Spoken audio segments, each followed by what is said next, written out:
Hi, everyone, and thank you so much for joining the broadcast tonight.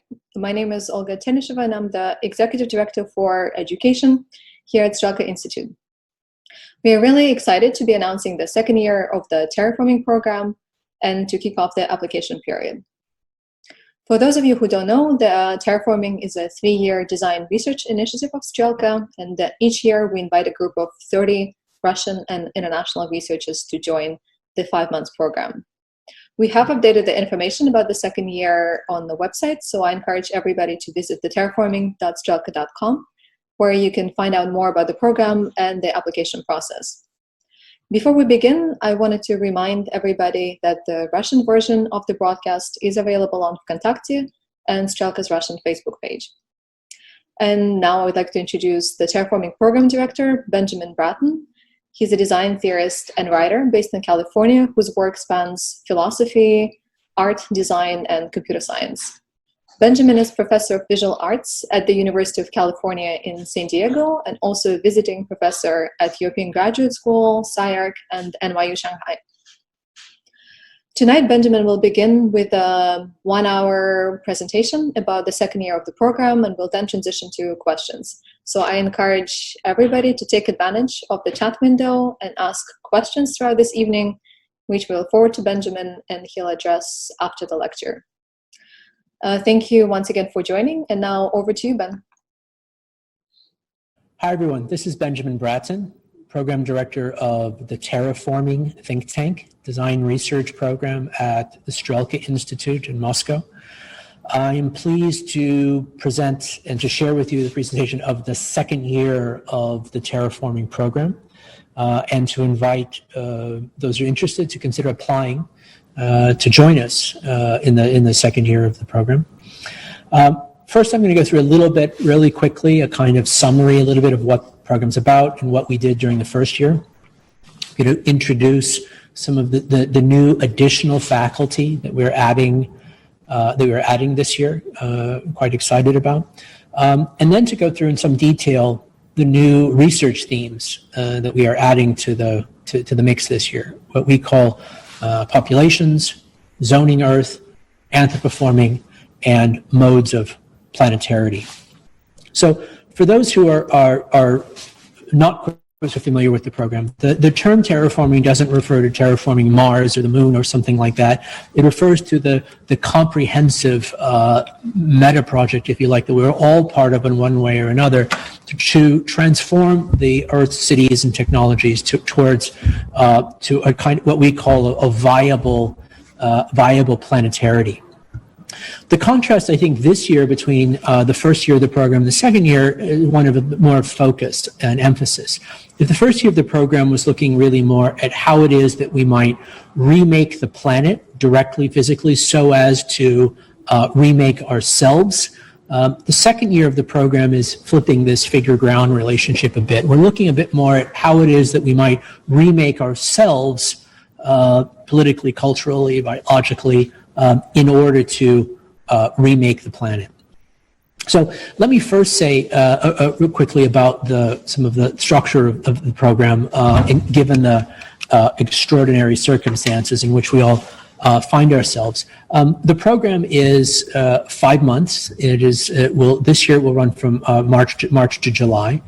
And we invite 30 researchers to join us on campus in Moscow for quite intensive, sort of 7 days a week, 24/7 immersion into this, and develop the individual and group projects from that. We do 2 trips, 1 field trips, one within Russia and one internationally. And it is our hope very much that will be the structure of the program this year as well. That is our plan A for sure. And so those of you who are applying to the program should presume that that's going to be, that things will run pretty much as they have as usual.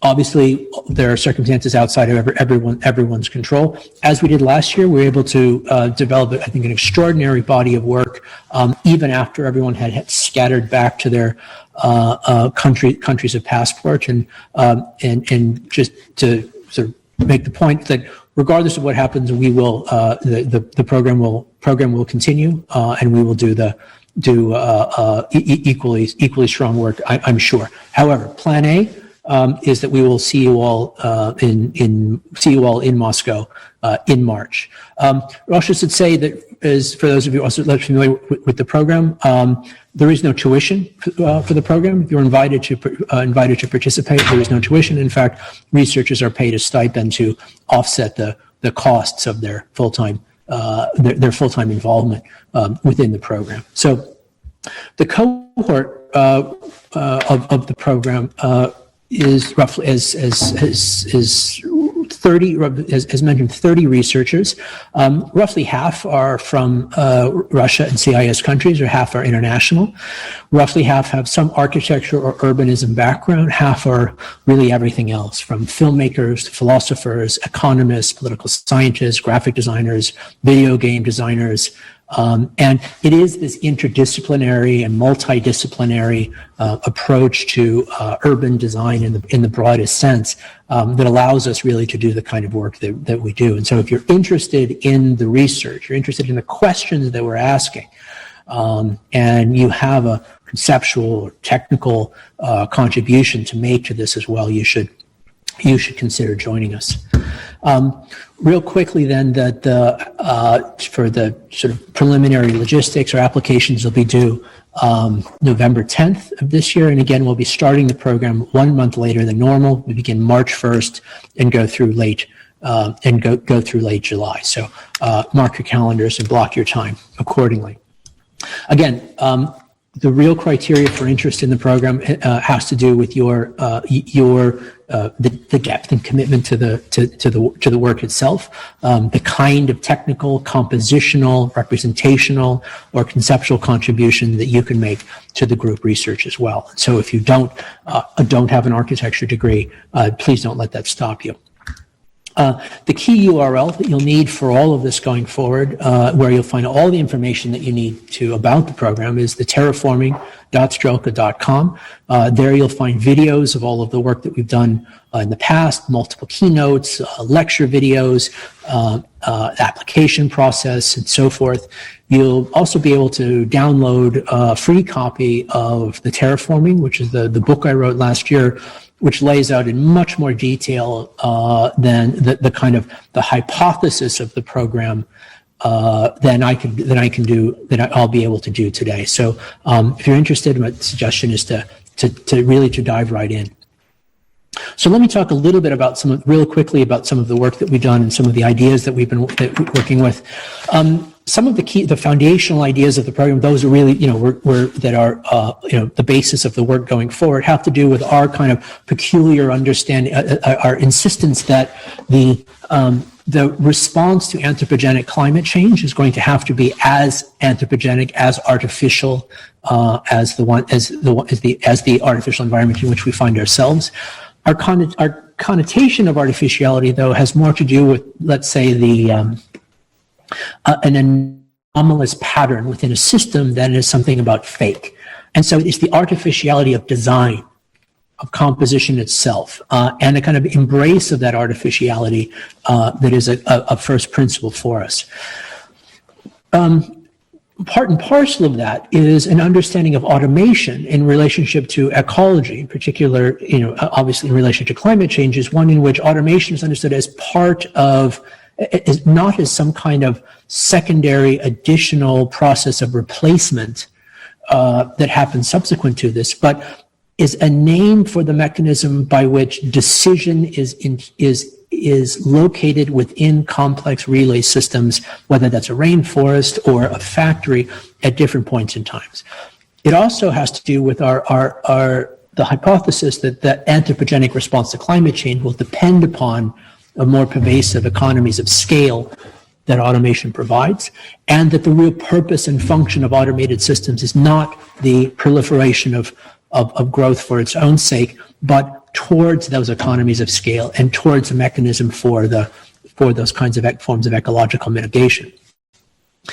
This is related to our work around, again, our sort of equally idiosyncratic concept of algorithmic governance, which which includes things like platform capitalism and platform and socialism. But really what it has to do is also the ways in which planetary scale computation not only accelerates or makes computational issues of governance or issues of economics, but the ways in which it changes the very subject matter itself, the very thing to be governed and how it might be governed. And one way to think about this is in this way, that the very idea of climate change, if the shift now is from a governance of people to a governance of ecologies, the very idea of climate change itself is something that has come through, that emerged from this planetary scale sensing and modeling and calculation apparatus. It is an epistemological accomplishment of planetary scale computation. And so when we talk about what is the contribution that planetary scale computation might have to that anthropogenic response to anthropogenic climate change, it first needs to be based on an understanding that that very idea and that shift in the conceptualization of planetarity and the comprehension of planetarity in terms of the model that climate change demands and allows for is itself one of the functions of that technology. Now, this is related to, I think, to our also kind of misuse or misappropriation of this term geoengineering, obviously one that has all kinds of provocative connotations that come with it. Our use is a bit different, though. Instead of seeing geoengineering as a kind of, as a bunch of weird tricks for cloud seeding and things like this, we define it more as a scale of design effect, a planetary scale of design effect, which would include both active and passive measures. It would include some of those kinds of advanced climatological technologies, but it would also include, quote, passive methods, such as the protection of already existing carbon sinks, which at a molecular level have the same effect in terms of the balancing of planetary geochemistry. And so it is an understanding of the structures of effect and scale, and how it is that some of the decisions that the governing decisions that need to be made in relationship to that anthropogenic response to anthropogenic climate change might actually be realized, might actually be enforced, not at the level of discourse, but at the level of the facts on the ground.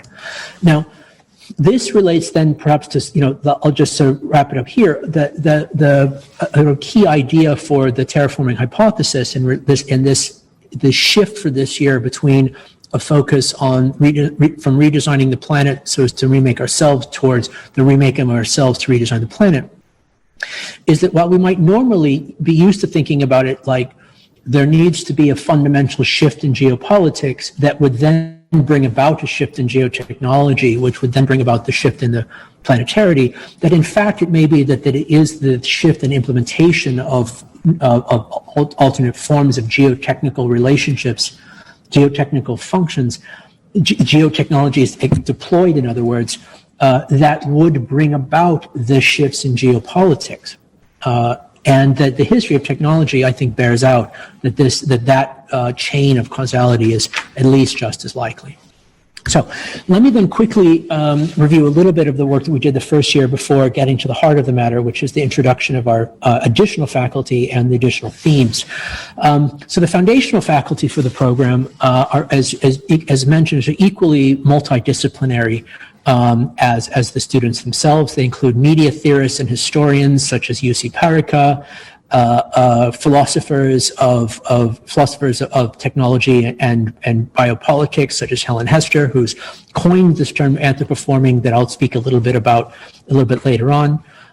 Science fiction writers, Kim Stanley Robinson. We read his novel Ministry of the Future, advanced copy of Ministry of the Future, which will be out in a couple months. Dan will be joining us again. Artists and engineers.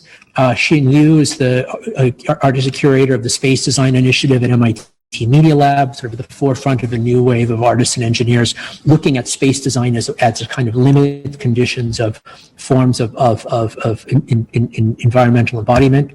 Economist and political scientist Nick Chernchek, who who worked with us obviously around issues of platform economics and the paths towards different kinds of economic relationships that they may imply. Ecologists, and in the case of Holly Jean Buck, environmental sociologist. Holly's book After Geoengineering was sort of inspirational for us and formed the basis of the way in which we've been thinking around this question of geoengineering and the reformulation, if you like, of the means of planetary composition that might be more democratic, decentralized, participatory, and so forth. Anthropologists, Lisa Messeri, professor of anthropology at Yale, author of the extraordinary book Placing Outer Space, an ethnography of the scientists who identify and model exoplanets, and her work on how it is that the sort of role of representation and imagination in the conceptualization of planetarity in those limit conditions, once again, has enormous lessons for how it is that we would think about that here. Robert Petrushko, professor of architecture and landscape architecture at Harvard. His work on geographic representation, simulation, narrative cartography, the history of spatial data has been enormously important for us. Architect, urbanist, filmmaker / futurist like Liam Young, who also leads the internal trip, as well as filmmakers, graphic designers, and philosophers such as Mette Haven, Vinka Crook, and Daniel Vanderbilden.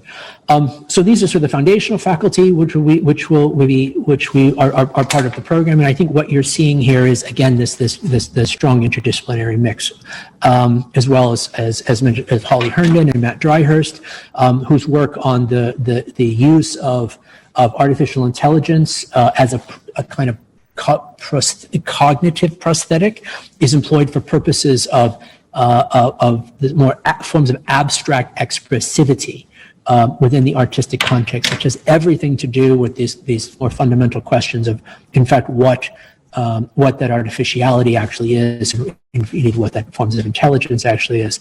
And also Nikolai Boyjev, with whom I teach the program and have devised the think tanks over these years. Nikolai is the faculty member who stays with the program for the long period of time. So for the entire duration of the 5 months. So very quickly then, let me sort of run through some of the things that we did last year. Like everyone else, we were interrupted by the pandemic. And we kind of shifted gears and did a fair bit of work midstream around this particular topic, because it seemed to have so much to do with this question of the sort of the necessity for a kind of integrated and planetary response to these common predicaments, one that we did not necessarily enjoy. And so with this Revenge of the Real initiative, which we did in the program, we did a fair number of projects and works, all of which you can see on the Terraforming website. We commissioned 18 new essays and projects externally on this. We hosted a symposium with Holly Jean Buck, Daniel Vanderbilden, Nicola Twilley, Jeff Mena, and myself, Jean-Luc Nancy, on this topic. Now, the final work that we ended up doing, again, all of which is you should sort of dive in to see on the website. From day 1 and day 2, it's over 8 hours of extremely thoughtful and nuanced work, including the keynotes from Helen, UC, Lisa, and Stan. And actually, the best way in which you can sort of evaluate the kind of work that you would do with us is to look at the work that we did last year.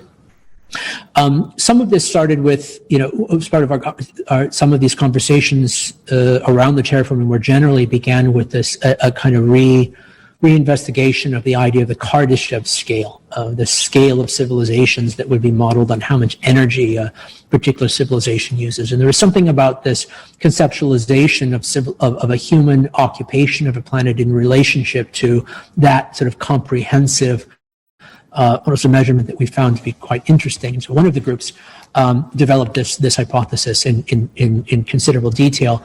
A lot of the others that you sort of see, again, I'm not going to go through all of these. The work is just there's just too much and it's too rich. But Suffice to say, there was work around the reconceptualization of what constitutes the future, work around and how it is that it might be modeled and given scenarioization. There was work around the particular history of Russian futures and futurism, and the ways in which particular dynamics of waste are modeled here. There is work around how it is that a reconceptualization of the Russian landscape at a very, very large scale might allow for forms of corridorization of this landscape in concert with E.O. Wilson's half-Earth thesis. There's work on food and the artificiality of agriculture as a fundamental relationship to the sort of the ingestion of the physical artificiality of this world. There's work on the Green New Deal, looking at sort of radical new roles for the military within this dynamic. There was work on taking the entire Russian landscape and using it as a technology as a negative emission technology for carbon sequestration.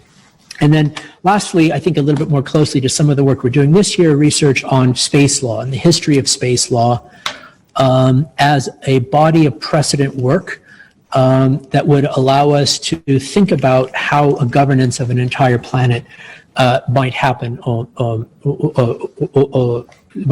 once within this kind of jurisdictional vision. So again, really, really extraordinary work, and the strong suggestion, if you have not already, is to go to terraforming.strelka.com. There you're going to find links to each of the works, roughly 20-minute film presentations. I do an introduction of each of them. There's also the work from our external researchers from last year, keynotes from several of our faculty. It's a body of work in which we're quite proud, both in terms of its quantity, but also its quality. And so we invite you there. You'll also find then all of the information that you need for the application process. Now, what I'd like to do is then shift to the sort of the main focus, which is the new year and the new faculty and new themes on which we'll be working. First is Reza Negorastani, the Iranian philosopher. Reza is a friend of mine for quite some time. His work maybe sort of had been originally associated with speculative realism, but has moved on towards a kind of reconstruction of a rationalist universalism that I think is quite in concert with our approach. One that it sort of moves between both analytic and continental approaches. That is rather quite critical of sort of some of the dominant trends of post-humanism in ways that I think are quite related to the same ways in which we are.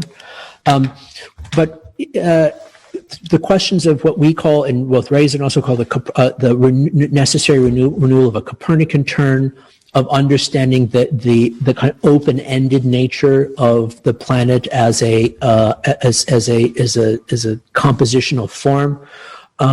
His work on the philosophy of engineering, for us geoengineering, the plasticity of the human and inhuman, all of these are common preoccupations, and so we're very happy to have Reza join us this year. We'll also be joined by Nandita Sharma, who is the author of what I think is probably one of my very favorite books of this year, of 2020, called Home Rule: National Sovereignty and Separation of Natives and Migrants, which is an extraordinary history of the development of the modern categories of citizen and non-citizen, the tying of this categorical dynamic to specific kinds of cartographic claims, and one in which that, in light of this kind of great filtering process that we've all gone through in relation to the pandemic, by which everyone was sent back to their country of passport. This question on the conditional and artificial status of this quality of the citizen is one that is enormously important for us to be able to rethink. And this book, I think, is the really extraordinary guide on the kind of the recent history of this particular arrangement. Chen Huifan, or Stanley Chen, is part of the sort of a leading voice in a new wave of Chinese science fiction writers. His first novel, Waste Tide, is one that I've taught several times, and one that deals both with this, I mean, in a surface, in sort of most obvious level, the questions of e-waste and these sort of hidden flows of the molecular flows of planetary scale computation, but also one in which that is a kind of very sort of open-ended and provocative conceptualization of the hybridity between geology and humanity in ways that are extraordinarily interesting. As mentioned, Stanley is part of the sort of new wave of Chinese science fiction, which would include Liu Cixin, Three-Body Problem, of course, Jia, and her work on Turing and the rest. He's also co-writing a book with Kai-Fu Lee on AI in China. Someone we're very, very pleased to have part of the conversation. We'll be joined by, as well, by Blaise Aguirre y Arcos. Blaise is the director of one of the, I think, the more interesting research groups at Google called Cerebra. Blaise, the Cerebra is sort of also in charge of the AI on Android, but they're also the development of in charge of a push within Google towards the decentralization of artificial intelligence systems, both at the hardware and software level. The Coral project, which are very sort of small AI chips that don't need to be connected to the cloud, is part of this group. The whole federated learning mechanism by which what chips sense and what sensors sense can be encrypted and modeled and constructed with anonymization. Is sort of part of their group. Also, the Artist and Machine Intelligence group, which, from among other things, the Deep Dream work to come, is also part of Blaise's remit.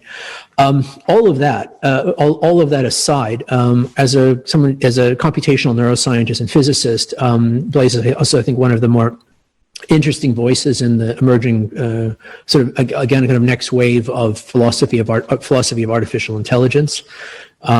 Someone whose thoughts on this have certainly been quite fruitful for our conversations. And we're glad to have to be Blaise joining us in this capacity. We will be joined by Nicolas Dumonchot. Nicolas is the new dean of the program in architecture at MIT, where he comes from having been at Berkeley for quite some time, where he ran the Center for New Media, did other things. Nicolas is also the author, probably most known more generally within the design community, is the author of the groundbreaking book Spacesuit Fashioning Apollo, which was a really foundational text for a whole series of projects that have come subsequent to this, of linking a really critical historical analysis of the Apollo and Soviet era space programs to the question of the artificial construction of the technological body and the embodied construction of the artificial environment. As foundational questions for architecture and urbanism in a moment of ecological limits on the one hand, and also pointing ways in which that those exact dynamics are actually much more open and open-ended than they might appeared. And so Nicolas joined us a bit last year, but we're very happy to have him in a fuller capacity this year. We actually have two anthropologists with us this year: Lisa Messeri, from Yale, and also Anya Berenstein from Harvard. Anya, really interesting writer. Someone who's done a lot of work on questions of synthetic biology, both in its speculative and practical senses, but also someone who's done really interesting work on this within the Russian context. You see here holding her book, again, one of my favorites from last year, called "The Future of Immortality: Remaking Life and Death in Contemporary Russia," which explores from the middle of the 19th century through the Soviet Union to the present, this question of the pursuing a dream of some kind of human immortality, its philosophical, scientific links, its relationships with Russian cultural politics more generally. Gives us a really, I think, important framing and understanding about that condition of the limiting conditions of life itself in relationship to particular kinds of technical cultures. And so we're very happy as well to have Anya joining us. And then lastly, for the newer faculty we're adding this year, we're happy to add a younger philosopher named Thomas Moynihan, who just very recently completed his PhD at Oxford, and has written two of the more important books related to our work in recent years: Spinal Catastrophism, a Secret History, and then more recently, which will be coming out later this year, early next year, I believe, X-Risk, or How Humanity Discovered Its Own Extinction. And again, one of the themes that you're seeing here in all of these is work that is looking at the kind of limit conditions of humanity: extinction, immortality, the constraints of space flight, and so forth, and the philosophical limits of rationality. Because in this question of how it is that we remake ourselves, how it is that we would remake the planet, this understanding of what ourselves are and what the limits and possibilities, what the breaking points really are, is the first question by which we base this upon. Now, the question of extinction, in terms of the way in which Thomas deals with this, is quite different than, let's say, eschatology or the end of the world, the Book of Revelations kinds of things, but is coterminous really with the development of geology and the development of deep time, and how the concept of extinction, and as it develops obviously with Darwinian evolution and the very idea of a species extinction and the cyclicality of extinction, and the understanding of ourselves as a species that is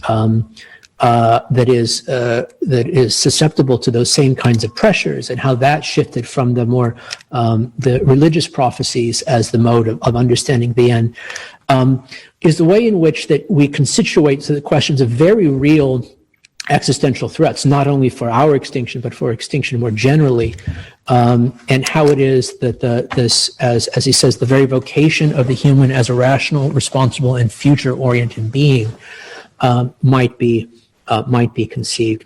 So, I think it's in addition to the already extraordinary group of faculty that we had assembled, the addition of these 7 voices is one that we're very, very proud of.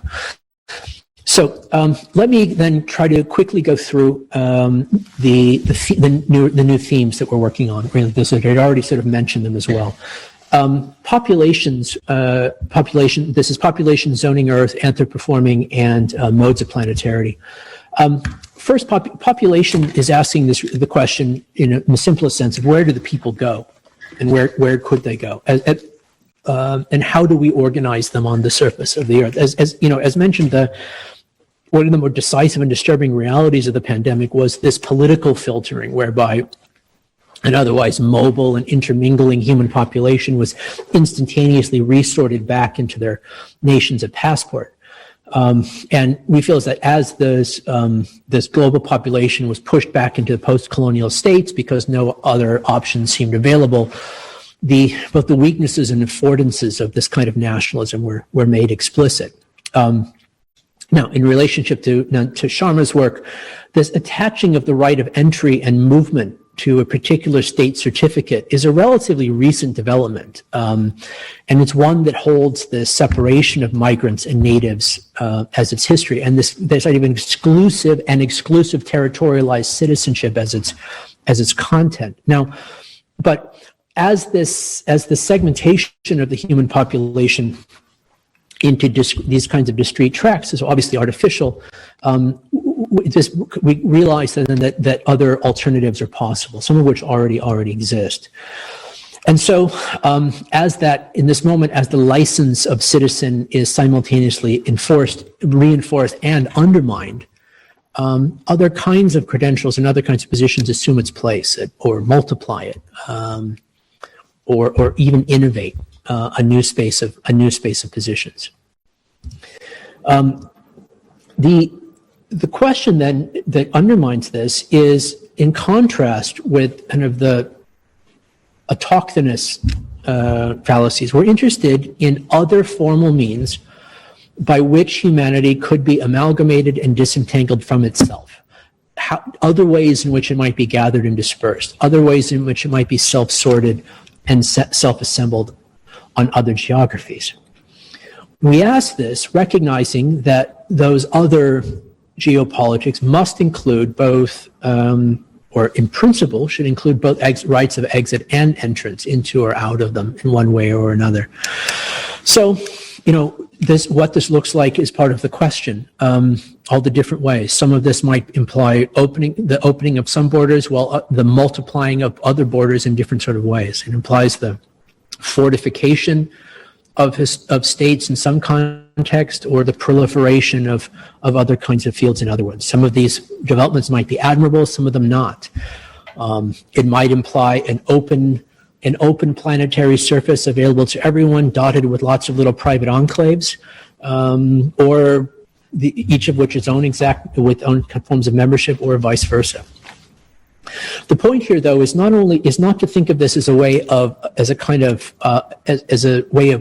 trying to imagine the subtraction of governmentality, the eradication of governance, and the eradication of the state. To the contrary, it is an inquiry for another kind of geopolity, and it is not against governmentality, but in fact, it's on its behalf. It's on behalf of its reimagining. As we said, not as the end of history, but as a kind of a long-delayed synthesis.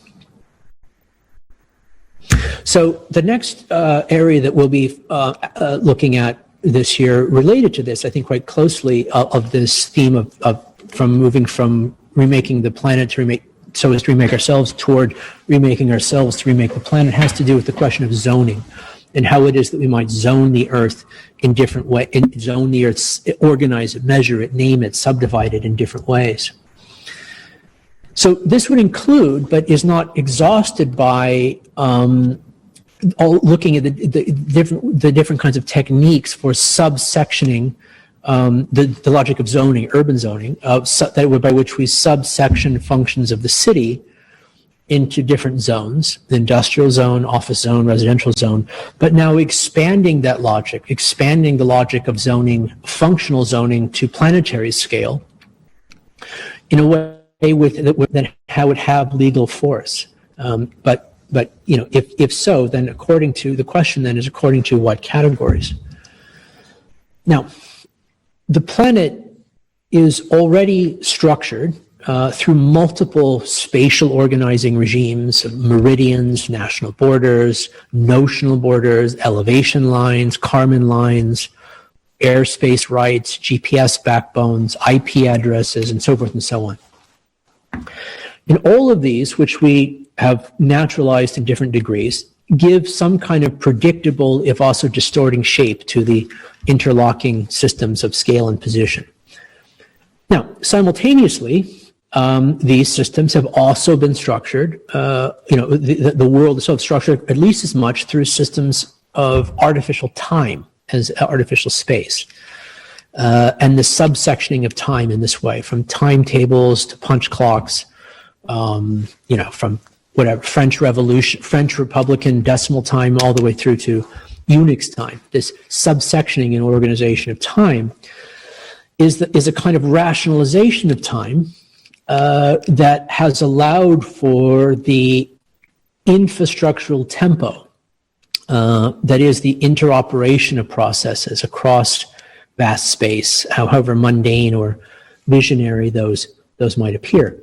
Now, once more, for us, as part of the larger research initiative, we're interested in the intermeshed histories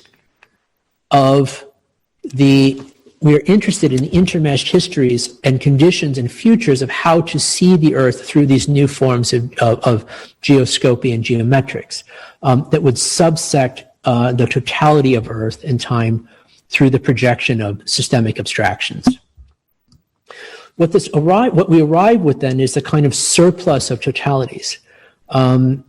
Not one single master totality that organizes everything, but a surplus of these, each one layered through the other in different ways, none of which ever finally captures the whole. But it's this overlapping and overlaying of these that is the history of this process. At stake then, for the kind of futural zoning of the Earth, if you like it, is one not only to draw that history, to draw the history of how it is that the Earth has been zoned from colonial imperial eras, but also to rectify it in some way, to redivide it so as to remake it in an important kind of way. Now, this could be based on less arbitrary constraints than feet and yards, such as astronomical units, or it could be based on the strong arbitration of things like historical and archaeological preservation, and so forth. But it's really this dynamic between the arbitrary and what constitutes the arbitrary reference, and how it is that this becomes the basis of an arbitration or a decision, a governance over what ensues that is this interest, and how it is that particular subdivisions would allow for the possibility of the making of different kinds of worlds, and how the different worlds might be made and embodied unit by unit in this way. Now, third for us is this interest in anthropoforming. And again, this goes back to Helen Hester's, credit to Helen Hester sort of for this term. If terraforming refers to the ways in which a species might make the planet deliberately and artificially compose the planet towards its sort of viability, anthropoforming would refer to the way in which the species would compose itself, how it would, in an equally artificial kind of way, and how it is that the species is composed by the planet. So species to planet, planet to species, and backward and forth. And it's this dynamic between the two, the drawing of the dynamic of terraforming to the scale of the body, the scale of biology, that is of interest here. Now, and so put this way, if terraforming is, again, if the artificial construction of an environment or a niche or ecology, anthropoforming is that artificial construction of the human organism by the environment, and how indeed the design of the species itself. Now, across the two, we have this dynamic. What we recognize is that a dynamic between anthrogenesis, or really should be anthropogenesis, and technogenesis, how it is that the human and the technology are co-constitutive in a kind of dynamic in an evolution, providing evolutionary pressures one against the other. Always each terms are available to some kind of artificial revision. And per the late Bernard Stiegler, this dynamic between anthropogenesis and technogenesis, how the technology makes the human makes the technology, is always coincidental. So we can't think of, in other words, as the human as some sort of already formulated, already given creature or entity or being, Dasein, who then has an encounter with tools or equipment or something, but rather we are the result. We are the result of the ancestral relationships to technologies. And in this way, the individual body, physically, performatively, culturally, is not a natural given thing in advance that is then later captured by technology or captures technology in some way. We ourselves are the phenotypical expression of different interrelations with technology over genetic time. And so it's not only a matter of making and how it would be possible somehow in the future for this anthropoforming process to happen in some kind of like, is in the future there will be cyborgs. No, it's always been this way. It's always a matter of remaking. But as said, it's this dynamic between the species and the planet, between how it is that one makes the other. Now, what we see, I think, also with the pandemic is an epidemiological condition by which the figure of a biological species and its technical abstractions came to the fore in the way in which we thought about this, and all of the ways in which a kind of biotechnicity is conceived as a way of working back upon ourselves. But again, it's this dynamic between species and planet that is our interest here. Now,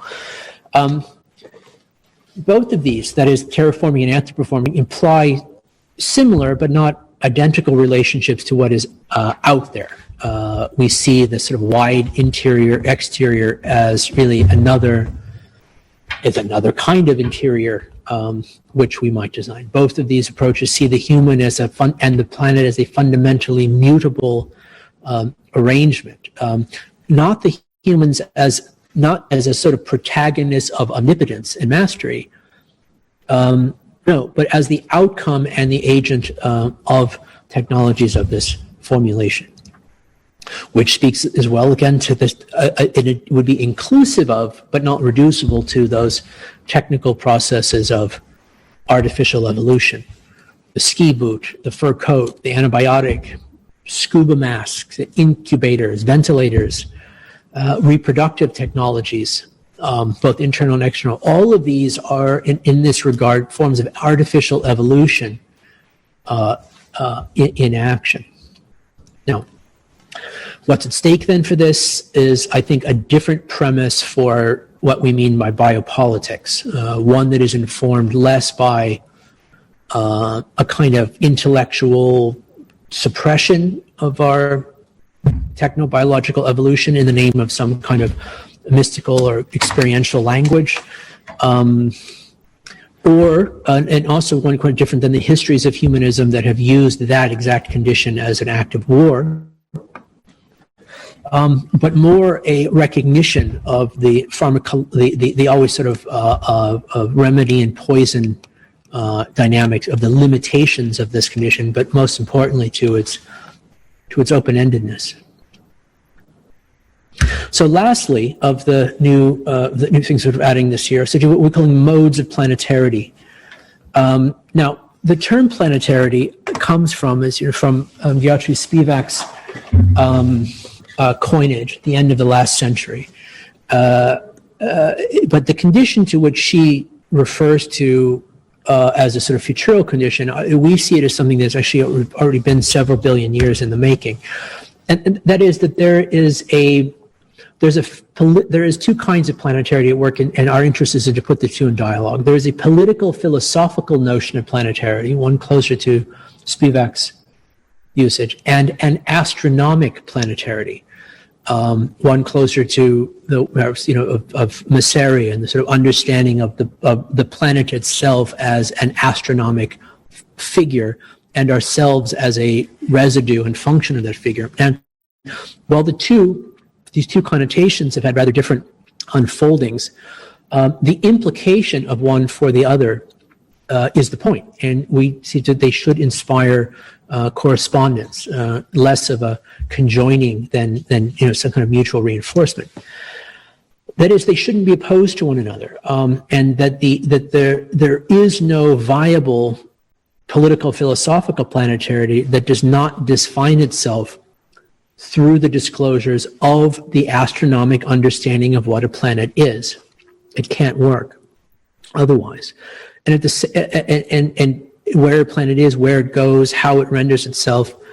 And so those ideas, as have said in different ways, must be informed by an understanding of that species that is doing the rendering, that's us, to comprehend itself as a phenomenon of its planet, not a figure subtracted from it, not a kind of transcendental master agent, but as a function of that planet's own, self-comprehension. Now, unfortunately, the career of the term, I think, has taken a number of different winding paths. It's led instead, I think, on the one hand, to a kind of, for the philosophical approach, a kind of propositional detechnologization. The idea, and Spivak is even quite clear on this, Achille Mbembe and others, that the premise of a viable planetarity must be coterminous with a kind of detechnologization of circumstance. For some, not for those two in particular, but for some, this also includes a kind of embrace of immediacy against what it sees as the commanding violence of planetary sensing and so forth. So on the one hand, this is we wish to correct this direction. On the other direction would be the inverse, that kind of well-heeled daydream that would suggest that somehow the condition of the planet as it exists, one that is now, instrumentalized to observe black holes, can somehow be reduced to just a mere supply, a source of supply for the continuance of immediate consumption, without ramifications for how the next hundred, thousands, or millions of years might play out. Neither of these can hold, in other words. So put differently, the associations and conditions of this constitution of the universal and this invocation of this is quite different. It is the opposite of the conflation of the universal with an individuated European subjectivity, imagined as its place of emergence, but rather one that is correspondent with a planetary history and with the planetary conditions upon which it's defends. In other words, the universality and the rationality is the planets, not the individual subjects. And corresponding to this is the insistence that in terms of the questions of representation, it's not that the planet suddenly appeared as a world picture at a point in time, that the world was there and then this world was somehow transformed into a world picture in the 1930s or 1960s, or suddenly became part of visual culture. Rather, that the particular world of particular beings was able to construct finally an image, an exterior image, an image of and from its exteriority that could represent a planetary condition from which that being and that world emerged. And it was there all along. It was able finally to produce an image of the conditions of its emergence. This is the key point. And this is the basis of what we might imagine an actual geophilosophy that would draw together that philosophical connotation of planetarity with the astronomic connotation of planetarity. It is then a geophilosophy that is inevitably geophysical in attitude, and one that, with this idea of the planet, that is the planet that is coming to reason, that an astronomy that could even be, I suppose, understood as a kind of cognitive science, that in terms of how that reason emerges, how it is that in other words, on the one hand, how to think and think through a planetary condition on the one hand, and also for us, and also how it is that the planet comes to know things. That is the double whammy that we are interested in. For this in a way is a kind of like this. It wouldn't say this is an ontology, because I think this has implications for kind of a grounding that isn't really our remit. What we're interested in is less the ground for this than the gravity. The forces that would draw these ideas together, would draw together the geophilosophical, geopolitical, geotechnical, geoastronomic implications in this way. And just in a way, the grounding is also because all of this is quite uncertain, and we're quite aware of this uncertainty. We're not only aware, but we, in essence, start with the presumption that even with these disenchantments and this disclosure, even with this astronomic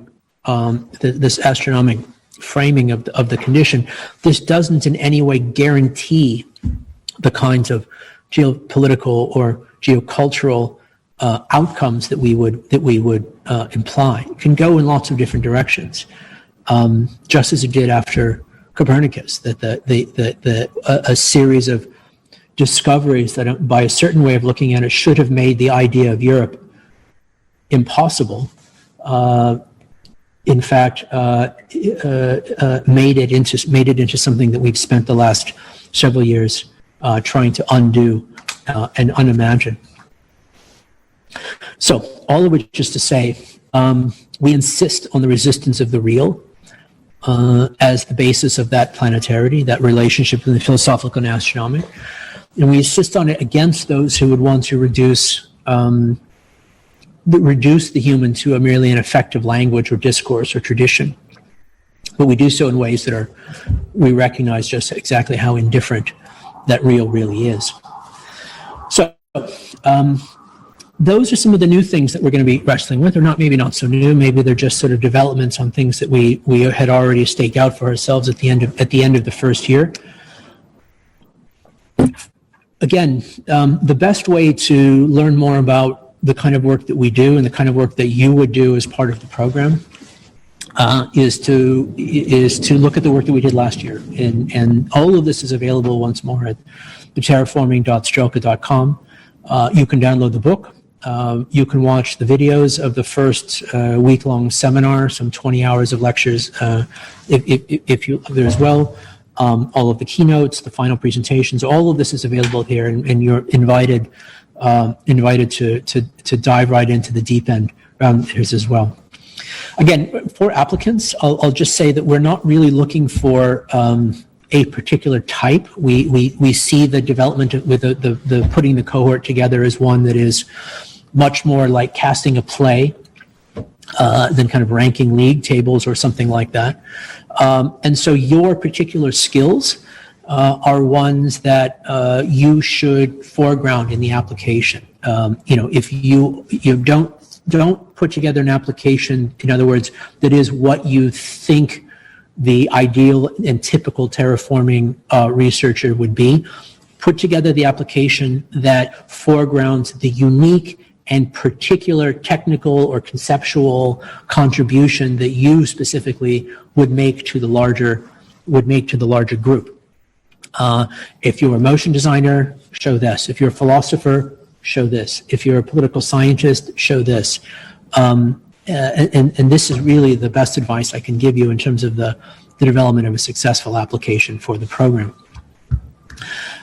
Lastly, then, also just to reiterate, the applications will be due November 10th, a little bit later than normal, and the program will start 1 month later, March 1st through July 1st, to give you a little bit of time for planning and a little bit of time for hopefully the certain degree of renormalization of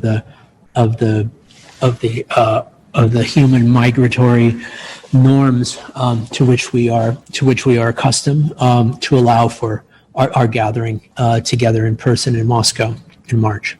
So with that, thanks very much for sticking with us, and we will now entertain whatever questions or comments or ideas that you have about what all of this is. So thank you.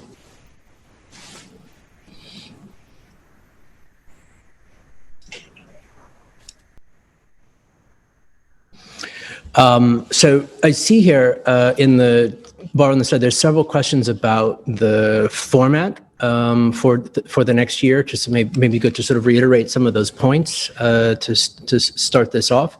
As indicated, the plan is very much to do the program the same way as we did a previous year, of a 5-month intensive in-person program with the internal Russian field trip, the external international trip as well. We find that having the group and the cohort together, working day and night, and really diving intensively into the material and the research questions is really the only way is really the best way in which we can develop the work that we want to do. But based on our experience last year, we've also realized that we are certainly capable of switching gears when need to do so. So suffice to say is that in terms of your planning for your application and participation in the program, you should presume the March through July timeframe. Presume that you'll be in Moscow and that things will proceed as planned.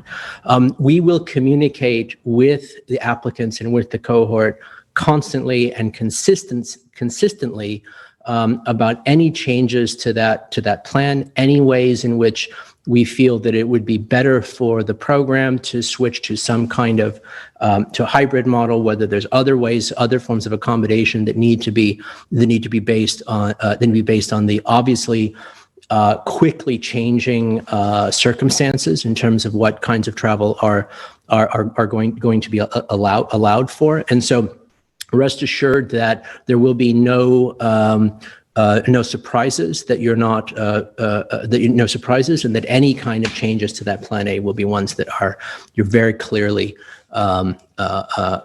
very well informed about as well. We are looking at some other ways in which those who are not able to join us in Moscow might be able to participate with the research in some other kind of ways, but not as a substitute for the program, not as a secondary online version this way, but as in other words, and we'll make a separate announcement about that and talk a little bit about that program, that additional framework as it develops. So let me jump to the questions. Could you talk, and I'm just going to go in the order that they were presented here. Could you tell about some of the projects in geotechnology and planetary scale solutions that are being developed or realized currently?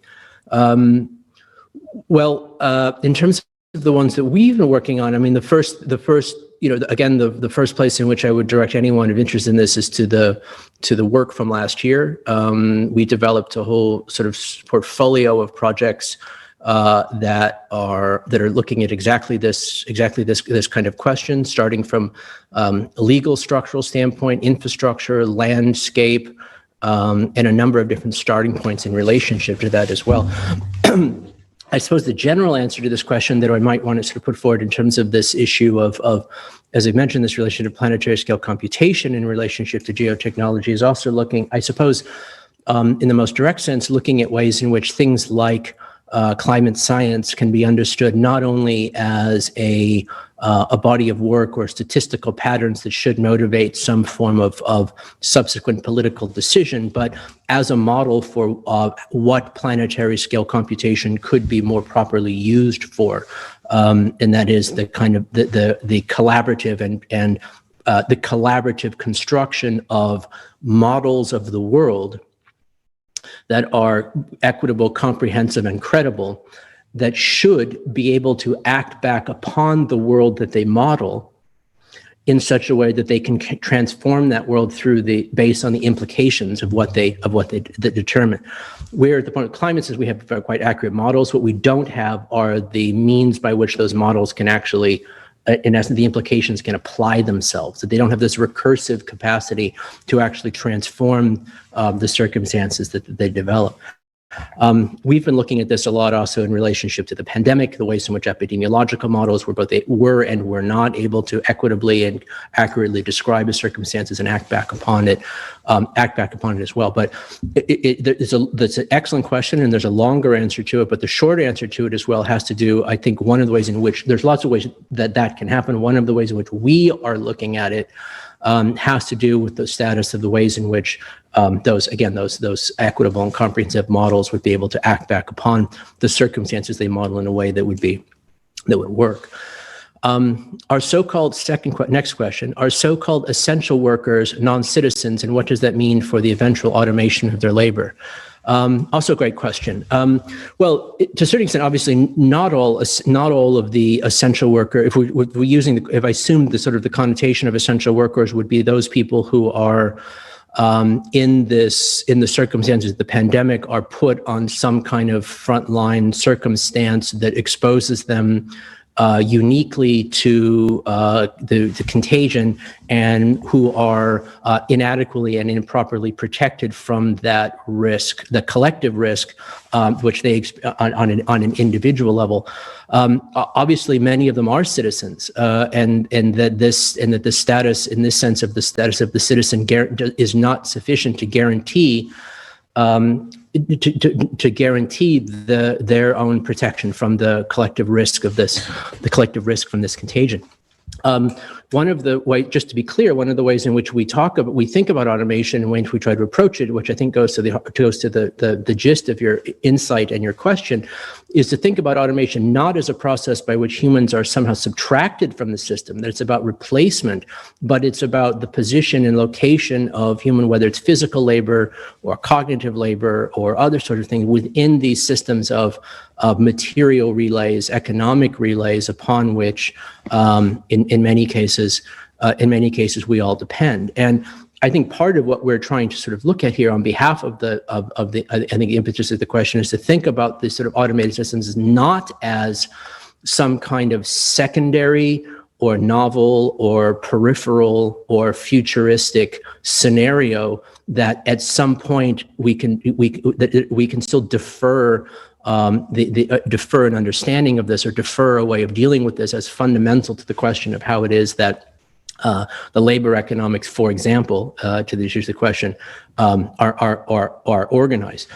Clearly, what happened with the pandemic is that these automated systems, whether they're platform systems or platform systems more generally, and then the infrastructural systems in which those platforms depend, became a kind of emergency public sphere upon which cities depended in ways in which the in-person, the artisanal commerce of farmers markets and so forth was not able to provide. And as that emergency public sphere, it was clearly we did not. There's clearly an enormous problems of the equitability of the reward and the equitability of risk within that structures as well. And to the extent and I quite agree that this is not an exceptional circumstances, but one goes right to the heart of what the social organization of automation needs to concern itself with.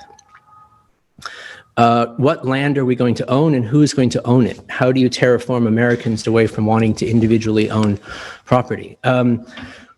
Please let me know if you figure this out.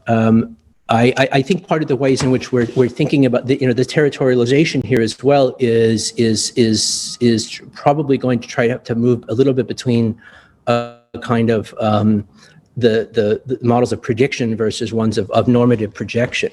In that there's ways in which we can foresee and understand and map and trace and measure the current reorganization of the logics of territory and sort of last instance control and ownership over territory. That is, the movement towards massive scale privatization of territory through charter city initiatives and so forth, the ways in which even between states, the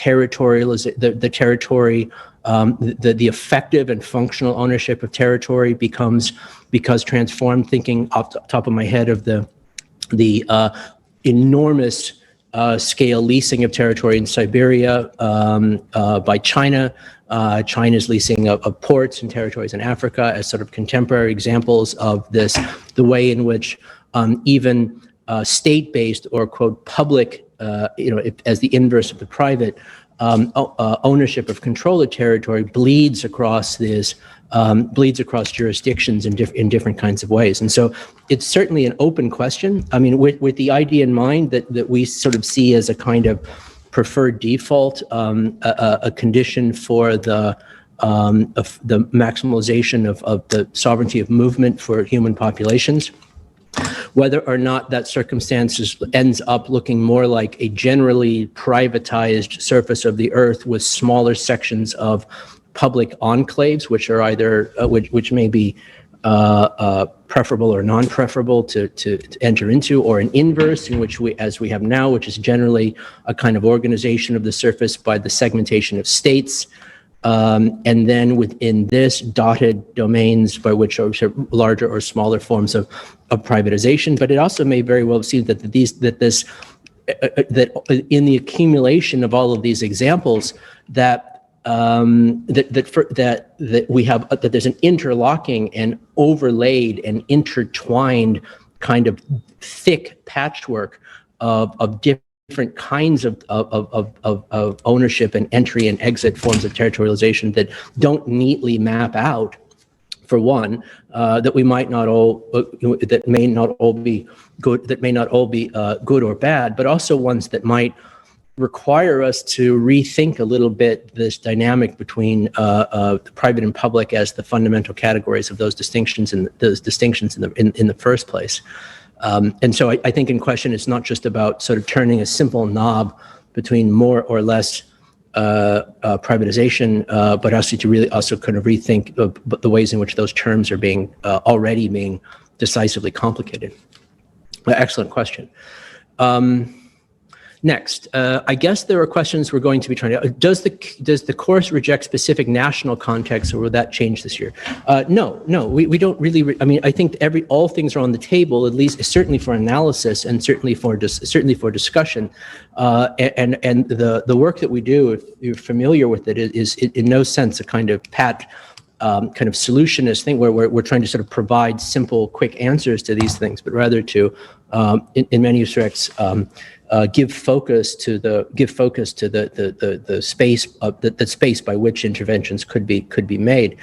The work that we do is the work that we do is situated in Moscow, and the Russian context, for example, the Russian context is in that sense sort of the lens or position through which we are asking and answering a lot of these questions. All the work that we've done within the programs has this sort of sightedness in Russia, and that will remain. Now, the status of what constitutes in or outside of Russia is of course up for grabs. And as I think you see with all of the work, questions that look to be quite particular are actually dealing with questions that are really quite generic or universal. Sometimes questions that look universal are actually dealing with questions that are quite particular. And so that dynamics for us as well is part of this. Clearly, with the planetary scale and focus that we're working on, everything is, and again, you see it in this work, is not really contained within that particular border space, and I don't particularly think that it would be. It's really more of a kind of perspective or position from which some of these questions are being asked. I would also say, though, in that I think the way we're looking at this, and my last answer about territory, I think speaks to this as well, is that we do make a distinction to a great extent between nation and state, or nationalism and state or governance, because in many ways, we can see how these two logics of a kind of cultural, a nation as a kind of cultural organization, and the mechanisms or functions of states can converge in the line, but they do so in ways I think have always been very fragile and conditional, and perhaps are becoming more so. And so this question about governmentality and in a way trying to sort of think about new modes of an embrace of governmentality at a moment in which we have just lived through a crisis of the absence of viable governmentality, is one that is, in the most simplest sense, is interested in the evolution of the state, probably more than it is interested in the evolution of the nation, precisely because the state has a capacity to operate in ways that are not bound to particular territories, to particular kinds of autochthonous fallacies that nations sometimes tend to lapse into. And all of the examples should be obvious of that. But thank you. Also, excellent question. Next, how is Africa represented in the course, if at all? It would just be interesting as a developing continent. Does it have representation from African teachers, or the course looks at Africa in some way? Yes, thank you. Yes, thank you. So an interesting and multifaceted, important sort of question that also relates to this question of how we are positioning what is sort of inside, outside, the history of the concept of planetarity, and also the kinds of the rectification of the futures of this as well. The most direct answer to the question, in terms of the question of the faculty, there are there's additional faculty we'll be adding to. We are currently in discussions with right now in terms of scheduling that we'll be adding to the program that suffice to say will be speaking to this question more quite directly. But I would say that this is not just a matter of representation, but rather of sort of properly sort of just calibrating the scope of planetarity to the situation that it describes. But there's a few ways in which I just be a little bit more specific around this as well, and I quite agree with the gist of this, that in many respects that the way in which we would approach the history of the terraforming that we have been that humanity has been living through for the last 200 years is to a greater or lesser extent a history of Africa, as much as it is, if not more than, a history of other parts of the world, particularly relationships between Europe and Africa. And this transformation of the position and role and status of Africa going forward is one in which probably, in many ways, everything depends, including, I think, a critique and dismantling of the concept of Africa as a holistic, as some kind of holistic totality, which is itself a feature of a kind of of a previous colonial imagination, that there's some kind of natural coherence or representational, identitarian representational possibility of everything that it would connect Kenya and Uganda and Senegal and Egypt and Mali is one that in which this would sort of work out. And so the specification of this is also increasingly important. To this point about sort of linking the dynamic, or linking and then delinking this dynamic between that the previous terraforming in Europe and Africa. Also, it has to do, I think, with the particular ways in which we're defining this question of the universal within this as well. And I think part of this has to do with and this is dealt with quite a bit in the book, as a kind of very, I think, sharp critique of the idea that the principles of universality, reason, rationality have some kind of natural originary seat within the European cultural traditions, is one that we are obviously extremely critical of, and that this cuts both ways, both in the sense to which it would seek to more accurately incorporate modes of reason and rationality that are outside of that particular, that are outside of recognizably that both historically and discursively of that tradition, but also critical of the tendency to see to see the questions of the universality, reason, and rationality as intrinsically Eurocentric preoccupations. And for us, they're absolutely not. They are ones that are much more broadly received. Let's see. So anyway, I hope much more to say about the question, but thank you for that.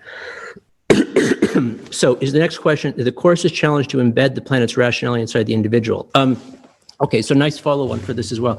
The individual, as it should be clear, is not really thought of as sort of the most important question here as well, at least for us. I think part of it is an understanding that part of that Eurocentric tradition, if you want to think of this way, is also an understanding that somehow the condition of agency, the condition of subjectivity, and the condition of identity, of agency, subjectivity, and identity, or more clearly the experience of these things, are coterminous with one another. And we are looking at ways in which to sort of asubjective or non-subjective forms of agency that in fact may have more traction and currency, and that it may in fact be the preoccupation with the individual as this unique and particular and separated seat of reason and agency, as opposed to something that is more broadly distributed into models, into collectives, into technical systems that is part of the problem. That said, this dynamic, and we talk about this quite a lot in the book, about how it is, in essence, that we sort of, and this goes to a question that I see here in the future, coming up here about cosmism. The idea that to think of the question of the species, now the human species, Homo sapiens, and we're now the only human species, though, obviously there were others before, that the way in which the human species can be understood more generally as part of a planetary process, as a biogeophysical phenomenon, that it's we are one of the ways in which the planet folded itself over a period of time, that we are one of the key media through which the planet knows itself. We are the species that assembled telescopes to look at black holes. We are the species that figured out how old the planet was. Or in other words, we are the species through which the planet did this. And so this question about the planetary rationality and this thinking and understanding this as a condition of what it means to be human, yes, for sure. But this differentiation of what it means to be human from what it means to experience oneself as an individual are not the same question. And this is could be emphatic about. Could you make a connection between the program's conception of universalism and the formation of universalism in Russian cosmism? Well, first of all, I suppose our approach is considerably more secular than the cosmists. There isn't the same kind of orthodox project for Orthodox Christianity, obviously, that involves this as well. I think the question of immortality, which really motivated the cosmism, as mentioned, Anya Bernstein's work on this is really is in many cases the bridge. This question of immortality is not necessarily where in which we would look at this, but we would see the question of immortality, I think, the ways in which cosmism tried to approach this as a kind of inverse of the encounter with extinction, which is an encounter of the idea of extinctions, of species having gone extinct, which is itself something that in essence comes to mind for intellectual culture as a response to Darwin. And so there is, the figure that at a certain extent, the scientific philosophical figure that underpins a lot of this is the Darwinian turn in the 19th century, and the possibility of the Darwinian turn in this line of Copernican traumas that reformulates the sort of human. So with the Darwinian turn, it becomes possible to think of humans as species. It becomes possible to think of species and the conditions of their appearance and disappearance. It becomes therefore possible to think about the condition of humans' own disappearance and the condition of extinction. Because it becomes possible to think of the condition of extinction, this question of immortality that appears for Russian cosmism in the late 19th and early 20th century it makes sense as to why that would come to the fore at that particular time as the preeminent question for what it means to be human and where would it possibly go. The ways in which cosmism thought about space exploration, about the necessity for space exploration, about how easy or hard it would be to do space exploration, I think are obviously quite naive. But the idea that space and trying to push and identify and negotiate the boundaries of humanity, the boundaries of humanity's boundedness to a particular planetary condition, even if it is to rediscover the rootedness or rediscover what is non-negotiable about planetary condition. Those are aspects in which we find the cosmism, certainly, as a kind of mythological or allegorical sort of framework to kind of think through. One that is certainly we entertain. Let's see. Are the discussions and research topics based on real-world political dynamics? It sounds like the ideas presented here could apply to more planets than Earth. How general or broad is the research meant? So good questions, and the answer really is both. In that, we go quite broad. We're sort of trying to ask first principle questions so that when we are dealing with very, very particular kinds of cited problems, we're doing so through a framework, a questioning framework that is appropriate and provocative and hopefully innovative enough that it's possible to find different answers. in a certain sense, the way in which I would put this is that a lot of the way in which we approach this is, it might seem like extraordinarily sort of philosophical on the one end, and extremely specific and weedy and grounded and nerdy on the other. It's this movement between the two that I think, an oscillation between the two, where that resistance of the real is providing basis for the theoretical exploration. The theoretical explanation is defining a framework for the dealing with the very specific real world circumstance. It's the in-between middling point that maybe is where a lot of other programs spend a lot of their time, that we spend a bit less time. And so for us, in many ways, just to point this, is like the hyper-specific is the pathway to the is the pathway to the theoretical and the philosophical, and vice versa, in between. And so if you're coming to this you're coming through this with an interest in a very particular kind of dynamic, it's probably a particular sort of situation or fact or reality or circumstance. It's probably because in that very specific thing, you are seeing something much more profound. And that kind of approach is certainly one that we support. Interested to know how software developers with an MFA in computational art might fit the bill. Do you expect any natural scientists to appear in the cohort, and which key skills may contribute?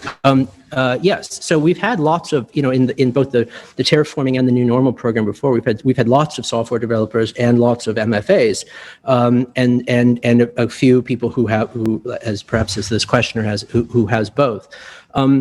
We are looking for people who can provide both.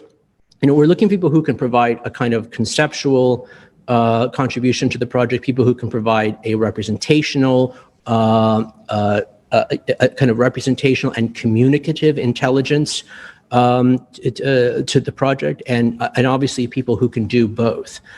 That said, oftentimes people will come in with a particular skill set, and they end up using that skill set, but also using other things that they haven't done before. And so you may have someone who comes in as a filmmaker, ends up doing a project that is a proposition for a new kind of software. And of course, they may be making the film about this new kind of software, but they're making a kind of film they've never made before, or their filmic intelligence is being applied in a way in which they haven't applied it before.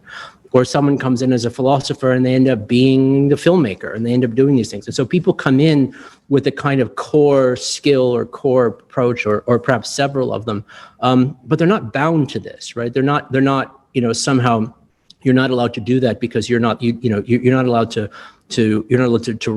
make this film because you're not a filmmaker. You're not allowed to write this because you're not a writer. Quite the opposite. People will wear new hats and shift hats around this kind of as well. Yes, we've had a lot of scientists in the program, physicists, mathematicians, and so forth, and their contributions. Obviously we're not a program that does science. We're a program that looks seriously at the implications of scientific disclosures more broadly. And so scientists who are interested in this translation, rather than in this kind of way, have made really excellent contributions to this as well. And so in terms of the faculty and lecturers, by all means, we'll hear from a lot of people from scientific community as it relates to the topics in which we're working on. And so that the fluidity of the boundary between science and humanities, if you like, is for one that is quite natural to us. How do human and natural disasters come into the conversation when looking at the cycle of extinction in human planets? Well, you should read Thomas's book, Thomas Moynihan's X-Risk book, which is not quite out yet, but there's a long article version of this on the extinction, human extinction, that is available online as well. There's the question then of how two ways of looking at answer the question. One is, how has that natural disasters been important to the conceptualization of, and even invention of the concept of human extinction over the past couple centuries, and then how are the ways in which, for us in the program, we're looking forward to those kinds of disasters as part of the terraforming question.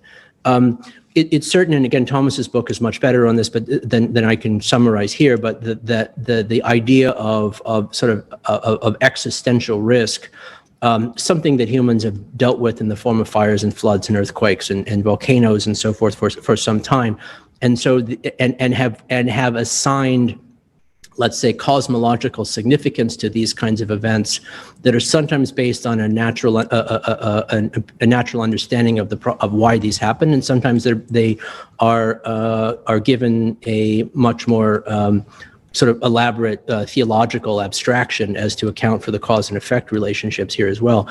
I suppose for us, the way in which we would look at this is first of all, is that I think part of the program probably prioritizes artificial disasters over natural disasters in terms of the kinds of risks that we are looking at, but also ones in which that would put into question the distinction between an artificial disaster and a natural disaster, and whether or not, you know, a drought, for example, may appear as a natural disaster from one perspective and be clearly the result of artificial interventions at a different place or scale in one way or another, for example. So to the extent to which the things that might be on the list of natural disasters are they part of this as well, as this is all through this. And I think what this speaks to is the connotation of the terraforming, of that terraforming is not just this thing that's going to happen in the future, but rather a recognition that the past centuries, what is identified some as the Anthropocene,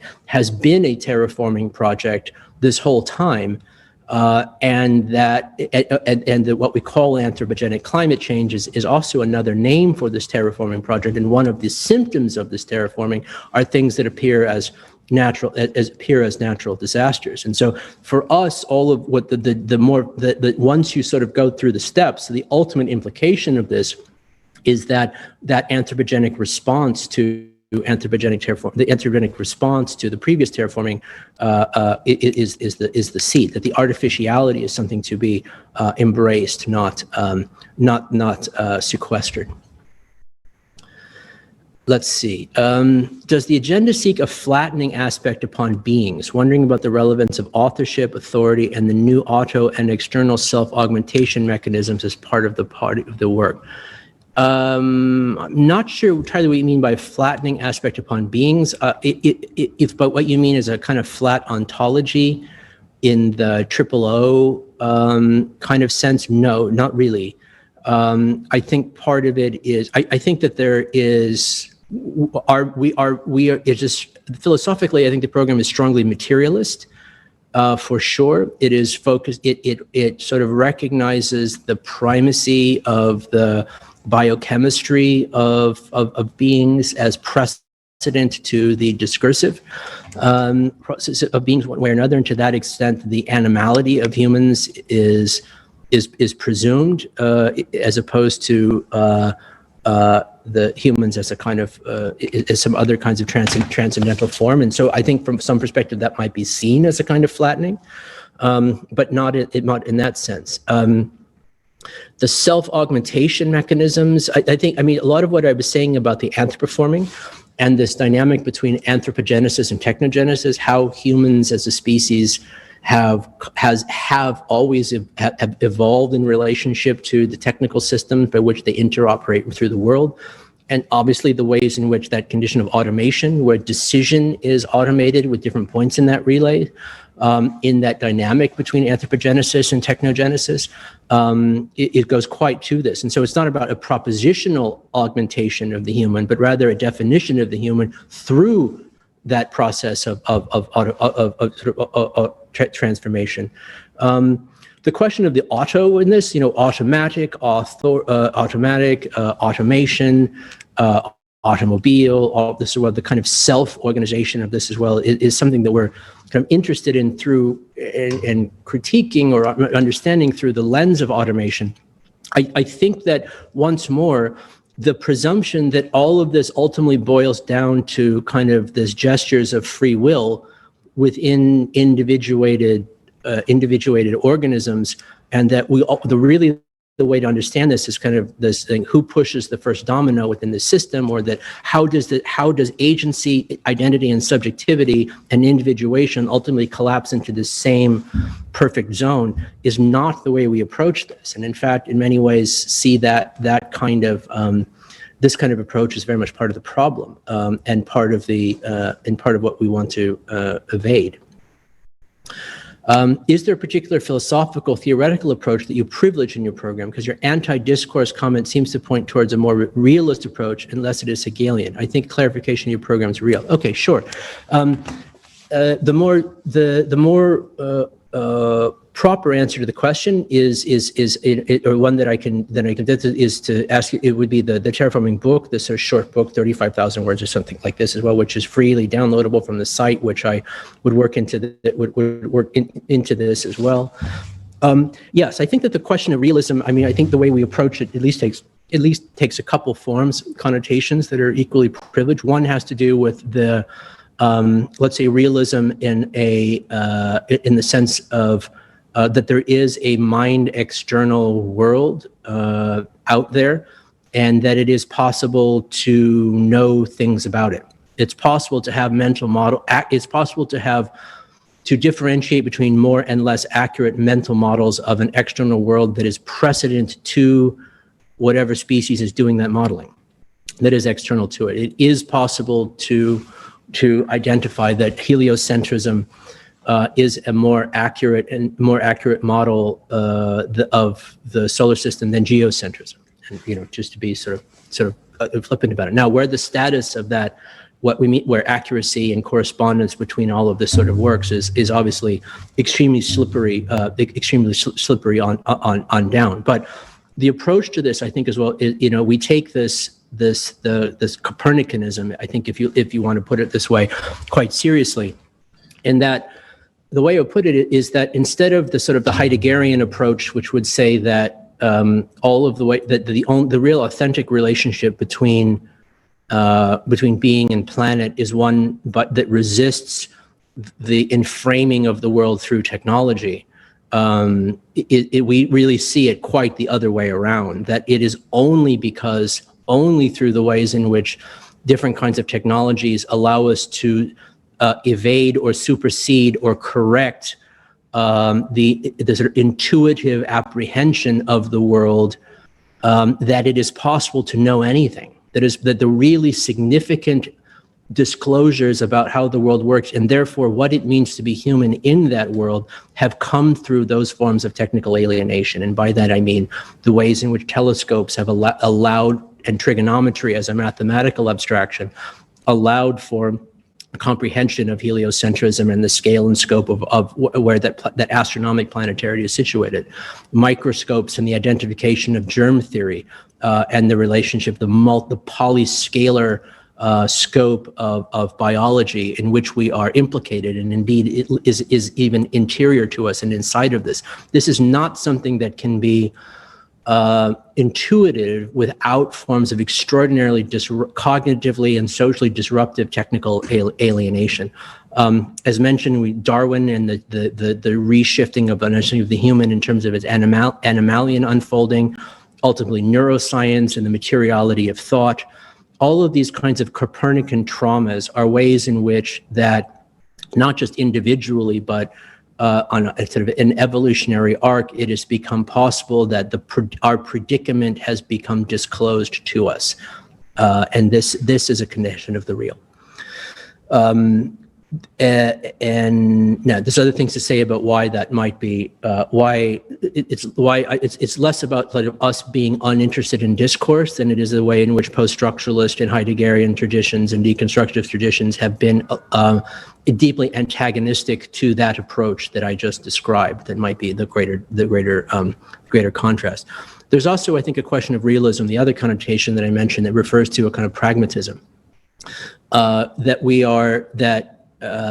a kind of consequentialism, I suppose, within the approach that we take to these questions of geotechnology and geopolitics, as opposed to approaches that would seek to kind of rely upon a kind of subjective, the modulation of a subjective ethics in relationship to the planetarity, and with the presumption that if those ethics are well calibrated, that the actions taken in the image of those ethics would by consequence be equally well calibrated. I think and this goes to this question of the geotechnology preceding the geopolitics. I think we're very more interested, more aligned and committed to the conditions by which the viability of the planetary, which would include not only an ecological but a socially equitable arrangements, would be arranged and would be arranged in ways that don't necessarily require a kind of purification of subjective agency in advance, and this agency of the models and so forth. So, in any event, much to say about this, but also excellent question. Thank you. What books, or in line of what books, can you suggest to read in investigation in certain order studies? Great question. In the next few days, we're going to post the second Terraforming reading list. The first year Terraforming reading list is online. It was published in conjunction with Strelka Mag, and gives a great starting point for some of the bigger picture questions that we're asking. The second reading list will be posted in the next few days, and so you'll have plenty of work to go through there. So thanks for that. As for biopolitics, how much do you value spatial performances deriving from different issues of governance? Is remaking ourselves to understand and change a kind of new way of experiencing? I'm sure it probably is a new way of experiencing, but I'm not sure new ways of experiencing is exactly the point for us. I think part of the ways in which we would define the Anthropocene and the Anthropocenic predicament is the idea that the planet is reducible to the world that we experience, in this sort of like a worlding that we experience, the phenomenal world that we experience. But importantly, that the world is there, that the transcendental value is that the world is there for us to experience it, and that our own experience of the world and our experience of ourselves experiencing the world as subjective entities is a transcendental moral good and the seat of ethical reasoning in and of itself. That's the recipe of the Anthropocene. That's how you get a world that has been transformed and organized for the supply chains of personal experience that we have now, and the geological folding of matter and information flows and material flows and labor flows in order to stage the spectacular theater in which you're encased. And so, yes, I do think it would constitute a different form of experience, but I think that a different form of experience would be an excellent registration of whether or not those transformations have been successful, a kind of index or measurement of it, but it would not be the goal in and of itself. As for the biopolitics, I think the connotation of biopolitics that we're working with is quite different than the sort of Agamben style, in which the idea that life, there's a kind of vitalist mysticism that life is freely exploding, and that only subsequently is it captured and controlled by some kind of rational technicity. I think we see this as a superstitious approach, and in fact would see this dynamic between biology and technicity as a primordial phenomenon. And that the question of how it is that the technicity and biology would co-organize themselves in a better and more viable way is the question that we want to ask. So it's let's say a positive biopolitics, I suppose. Okay, let's see. Okay, so lots more questions, but I think we're asked to wrap up. So I'm just going to do two more here, based on their asking me to wrap it up, and we can certainly continue the conversation beyond this. If the cultural project is an ecological issue or an obstacle for a viable planetarity, will there be room for projects to deal directly with it? No, it's not an obstacle. It's in fact, it's the point. And I think the question is that, so yes. This, I think, a little bit of shift in emphasis toward this idea of remaking ourselves so that as we remake the planet this year is quite probably this as well. I think the key issue here is to is to recognize that this presumptive separation between the cultural and the ecological, that there is this sort of bubbling layer below, that there's this biochemical substrate, and that culture exists in this immaterial, virtual, transcendental domain of massless signifiers and semiotics. This is also part of the blindness of the Anthropocenic predicament that we need to graduate from. We would define culture really then as a way in which that biotechnical assemblages are able to produce effective abstractions about their own processes, expressive abstractions about their process, that organize them, that make sense of them, that register them, that give them shape and significance, and that model and the model causality and allegory and metaphoricity between them. And so those kinds of cultural processes, aesthetic processes, artistic processes, scientific processes of abstraction those are priceless accomplishments. And so all of those Copernican transformations that we're talked about, on the one hand, you can see them as scientific disclosures, but their significance is cultural. Their significance has to do with the ways in which they change how it is that we think about the world, and how it is we think about how we think about the world, not just individually, but at the scale of millions and billions of people. And so all these things we were talking about in terms of the rezoning, the anthropoforming, the populations, these are cultural questions as much as they are. And that dynamic and dialogue between a philosophical planetarity and astronomic planetarity that we're asking to propose here is one in which, the cultural sits on both sides of this. It's not relegated to this. And so again, the critique is the idea that discursivity and materiality discursivity and biochemistry are somehow separate from one another, and that in order to understand the significance of the discursivity that requires the kind of romantic rejection of materialism, it's that dichotomy that the foremost is that we're quite critical of. Last question then for today: is there South American representation in the course, development of South American narratives when it comes to technology and natural resources? Yes, we've had lots of South American researchers in the program, not only in the terraforming but also in the new normal for the past 3 years. Argentina, Brazil, and other countries within South America. The question of and so there's in terms of ours is researchers who are working from this position, is there a place for them? By all means. I should say that our program is one that is ideally we would like to have researchers really from every time zone.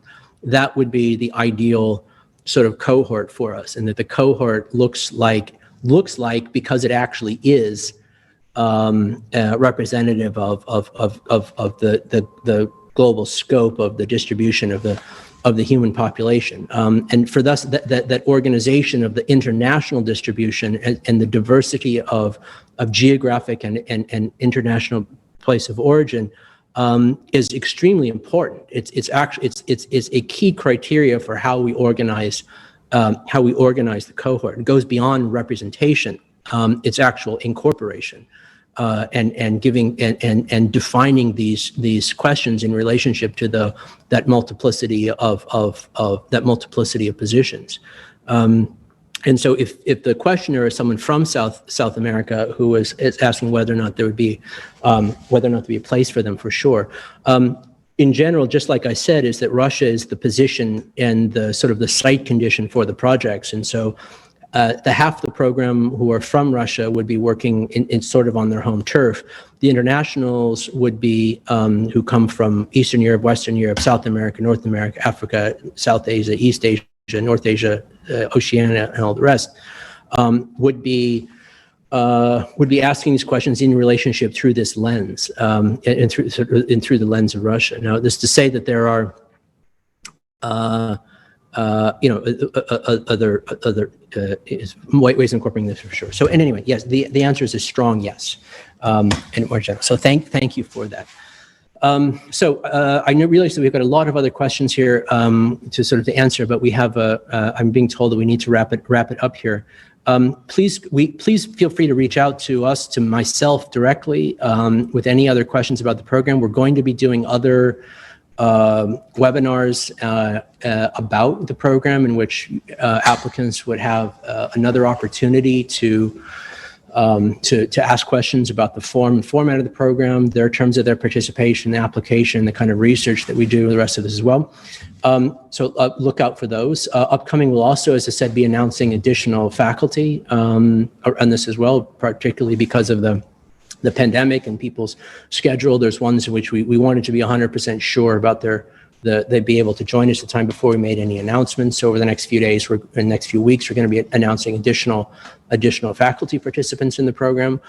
Look for the second Terraforming reading list within the program. Look for other calls for participation within the research for the program. And so this is really the first in a series of announcements about the second year of the program. So thanks to all of you who've joined us for this. We're extraordinarily excited about this. Again, the work that we did under very difficult circumstances for the first year of the program is extraordinarily interesting. I think among the best design research of any program that I know of. I invite you to go to terraforming.strelka.com. Spend some time with the work, whether you apply or not, and it'll be time well spent. So, at any event, thank you for that, and I hope to see many of you in March. Thank you so much, Benjamin, for this evening, and thank you everyone for joining us. I wanted to remind you that the video of the presentation will stay online on YouTube and on the Terraforming website. All the links are also available here in the description of the video. If you have any questions about the application process, please contact us at apply@strelka.com. You can also sign up for updates and receive weekly newsletters to kind of guide you through the application process. Over the next 2 months, we will be hosting more events and webinars. So stay tuned for updates, and thanks again for joining.